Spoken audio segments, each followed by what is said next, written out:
Camarades combattants de la liberté, de la dignité et du développement, salut. Le 8 décembre 2025, le régime de M. Faure Gnassingbé organise une rencontre panafricaine à Lomé, au Togo. Je voudrais à cet effet envoyer un message aux vrais panafricains qui luttent pour la dignité, la liberté et le développement réel de l'Africain. «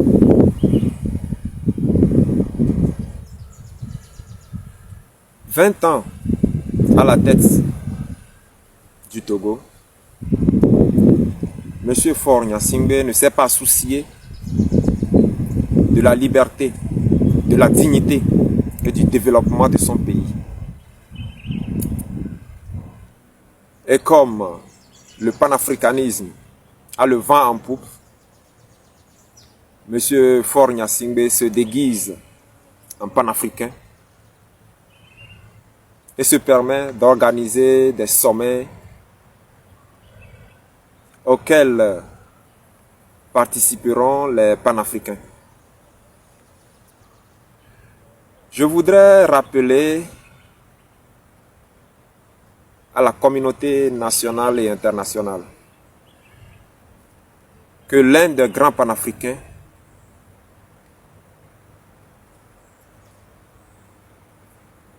M. Sylvanus Olympio, a été assassiné par l'impérialisme, le néocolonialisme, au profit de son papa, le général Gnassingbé Eyadema.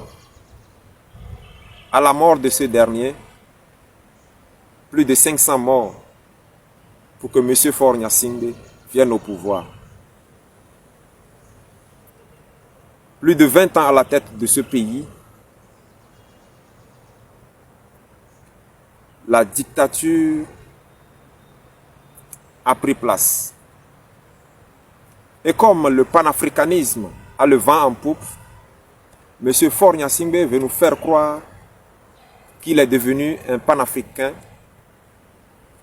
et qu'il se permet d'organiser des rencontres panafricaines. Je voudrais lancer ici, une fois encore, un appel aux panafricains pour leur dire que l'un des grands panafricains, Sylvanus Olympio, a été assassiné et il en est l'héritier. Je voudrais vous faire un rappel. Le panafricain Guy Marius Sagna a été bastonné pour ses prises de position lors d'un passage à Lomé par ce même régime qui organise aujourd'hui une rencontre panafricaine.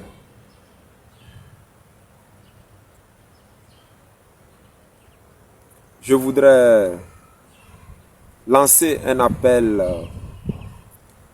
au peuple de l'AES pour leur dire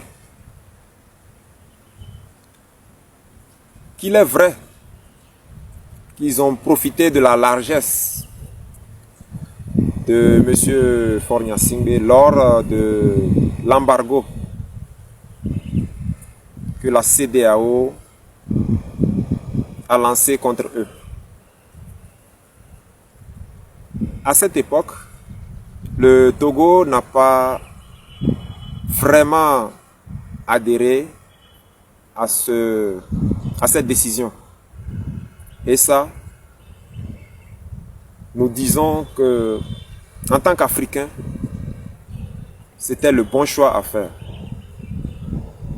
Vous avez eu le soutien du Togo lors de l'embargo. Mais ce n'est pas pour autant que vous allez soutenir une dictature.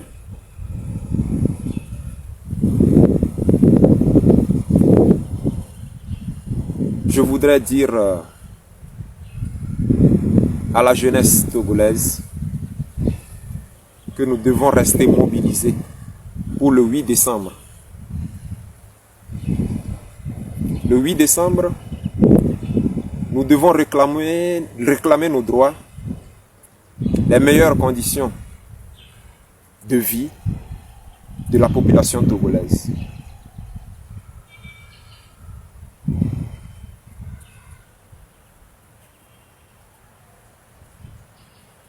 Nous ne devons pas trahir la mémoire de Sylvanus Olympio, qui avait une vision, une grande vision pour cette nation. Mais malheureusement, il a été assassiné. Et depuis 1967, je crois, le Togo est entre les mains des dictateurs. Jeunesse togolaise, nous devons continuer cette mission noble qu'a commencé Sylvanus Olympio. Et cette mission, nous avons l'obligation de la terminer. Rendez-vous le 8 décembre pour une libération totale du Togo. Vainquons ou mourons, mais dans la dignité. Bonjour la famille. Aujourd'hui, j'aimerais qu'on parle des dettes que nous portons tous, qu'on le veuille ou pas, ou qu'on ne le sache pas. On va commencer par les récoltes officielles qu'ils nous ont données, qu'ils ont fait en 20 ans. Les récoltes, c'est quoi? C'est les recettes, les impôts, les ressources minières, nos ressources qu'ils ont vendues et tout en 20 ans. On devrait avoir 15 000 milliards de francs CFA. L'argent n'en a servi à rien, aucune construction d'hôpital, rien de grand, rien de significatif. L'argent est parti. En plus de ça, ils ont pris des dettes hors pays. Ils ont pris des dettes chez différentes banques qui nous revient à maintenant une dette de 4 330 000 milliards. Mes frères et sœurs, 4 330 milliards plus 15 000 milliards, ça fait 19 430 000 milliards. Divisons seulement 19 430 000 milliards par 9 millions d'habitants. Ça nous fait approximativement 2 147 000 par tête. Donc là où tu es, là où je suis, là où tes enfants sont, là où ton futur bébé est, on doit 2 147 000. Et quand je dis 2 millions, je compte tous les 9 millions. Mais comptons qu'il y a 1 million qui soit la minorité. Ces 1 million-là ne paie pas d'impôts, ne paie rien, ne paie pas l'électricité, ne paie absolument rien. Ça veut dire que tu enlèves leur 1 million, leur dette à eux, et on se rapatrie ça à nous, les 8 millions qui restons. Supposons que la minorité est 1 million.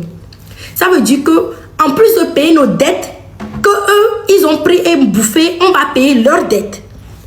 Ce qui monte automatiquement, faites le calcul pour ça et vous verrez. Et quelqu'un est là, tu peux te dire, je suis à la diaspora, je vais parler de la diaspora. Je suis à la diaspora, ça ne m'affecte pas, tu te trompes.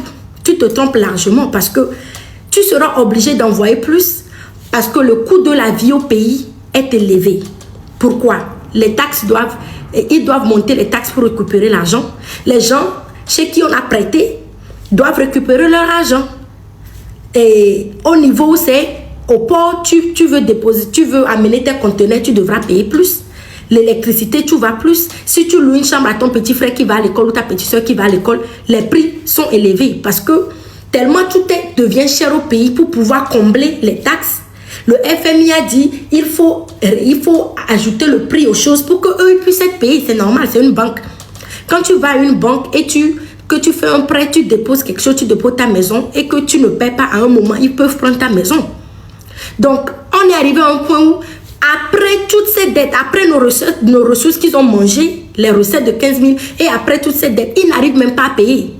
Donc, on est en train de payer pour quelque chose qu'on n'a même pas vu. Là où tu es, tu dois 2 147 000, bien plus si on compte l'argent que la minorité met sur toi.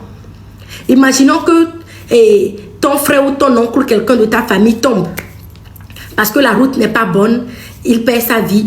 Déjà, vous allez cotiser pour l'enterrer, ça c'est un. Mais sachez que après l'enterrement, sa dette revient sur nous tous. Ça veut dire que sa dette de 2 millions se rapatrie sur toute ta famille. Parce qu'on doit payer. Ça veut dire que si lui ne peut pas payer les impôts, il va falloir qu'on prenne ça ailleurs. Lui, il tombe. Toi, tu viens d'avoir un bébé. Tu as transféré la dette de ton oncle sur ton bébé. L'ampleur de cette chose, l'ampleur de ce dont on parle, je ne sais pas si les gens ne comprennent pas. On est assis, on a à peine, comment est-ce qu'on dit ça? Des fonds pour pouvoir faire un business. On a à peine des fonds pour pouvoir se développer, pour pouvoir étudier, mais on est endetté. Un enfant de 1 an est endetté. Ça, c'est l'avenir qu'on est en train de laisser. C'est le présent qu'on vit. Il y a des dettes qu'on aura payées jusqu'à 2075. Et actuellement, ils continuent à faire des prêts. Le 27 octobre, ils ont fait un prêt de 30, si je me trompe, c'est 37 millions. 37 milliards. Je pense 37 milliards, 34 milliards. Ce qui veut dire qu'ils vont continuer à s'endetter. Donc, il ne faut même pas imaginer que ta dette est comme ça et quand tu vas la payer, c'est fini. Non. Eux continuent à s'endetter, à s'enrichir pendant que nous, on n'a pas le choix mais de payer. Si ta mère est au Togo ou bien ta famille est au Togo, tu seras obligé de payer plus. Tu paies ta dette à travers eux. Et tu paies aussi leur dette parce qu'ils n'ont pas les moyens pour les payer. Donc la diaspora qui est silencieuse, sachez que vous payez les dettes de toute votre famille tout en payant aussi votre dette à vous. Alors que vous n'avez rien mangé. Et les gens au pays qui ne disent rien, sachez qu'on sacrifie notre maintenant et on sacrifie même les nouveaux-nés. Toi qui dis que quand tu es jeune, tu vas t'en sortir, sache que là où tu es endetté. Et dès que tu es enceinte, dès que tu engrosses une personne, la dette est là. Et il y a des dettes qu'on ne finira pas à payer jusqu'en 2075. Imaginez 2075. Tu as un enfant, ton enfant aura un enfant et on continuera à payer cette dette qui continue à s'accroître. Et ça, c'est juste les nombres officiels. C'est juste les nombres qu'ils ont écrits. Imaginez l'ampleur de la situation dans laquelle nous sommes. Vous vous dites que ça ne nous regarde pas, ça te regarde.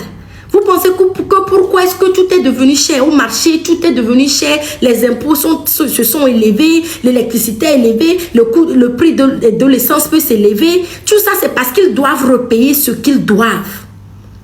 Ce qu'ils doivent en notre nom. Donc, soit on se lève, soit on continue et on est endetté jusqu'au cou et bientôt ce sera la famille et personne ne viendra le faire pour nous. Quand ça va arriver à un niveau où il n'arrive pas à prendre l'argent rapidement, il n'aura juste qu'à que ces banques-là reviennent et disent que nous on veut notre argent. Maintenant, la maison où tu vis, que toi-même tu as acheté, tu dois payer. Tu seras dedans, mais tu vas être en train de payer comme impôt de maison, bien quoi, et dans toi-même ta propre maison, tu seras en train de payer pour que eux puissent récupérer leur argent parce qu'on a prêté. Hein. Ce n'est pas de la magie. Donc, on va se lever, on va régler cette histoire ou on va continuer à se faire jouer, je ne sais même pas comment ça. Je ne peux même pas utiliser un mauvais. Yato, levons-nous. Levons-nous. Le reste est dans notre main.